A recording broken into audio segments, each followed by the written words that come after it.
CM Revanth Reddy లండన్లో భారతీయ మూలనున్న British parliament మెంబర్లతో సమావేశమయ్యారు. చారిత్రకమైన west minister ప్యాలెస్లో ఈ భేటీ జరిగింది.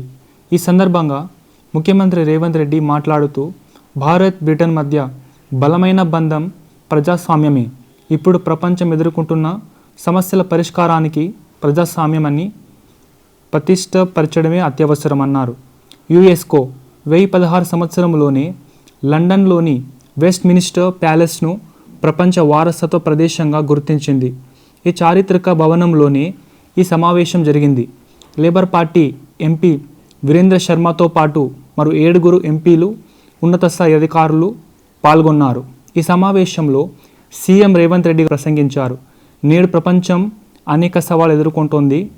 హింస, ఉగ్రవాదం, ప్రజల హక్కులు హరణ, ప్రజాస్వామ్యంపై దాడి, వీటన్నిటికీ విరుడు ప్రజాస్వామ్యం ప్రతిష్టం చేయటం ద్వారానే సాధ్యమవుతుంది. ప్రజాస్వామ్యం ద్వారా ప్రజలను శక్తిమంతులను చేయటమే అసలైన పరిష్కారం అన్నారు. ఇరు దేశాల మధ్య చారిత్రక సంబంధాలను ఈ సందర్భంగా సీఎం గుర్తు చేశారు. ఒకప్పుడు మీ దేశం మా దేశాన్ని పరిపాలించింది. మా కాంగ్రెస్ పార్టీనే మీకు వ్యతిరేకంగా పోరాడింది. అప్పుడు మహాత్మా గాంధీ ఎంచుకున్న సత్యం, అహింస, న్యాయ పోరాటమే మీ దేశానికైనా మా దేశానికైనా ఇప్పటికీ మార్గదర్శకం అన్నారు. ఇదే సందర్భంగా తన స్వీయ అనుభవాలను సీఎం వారితో పంచుకున్నారు. నాది గ్రామీణ ప్రాంతం. నేను సామాన్య రైతు బిడ్డను.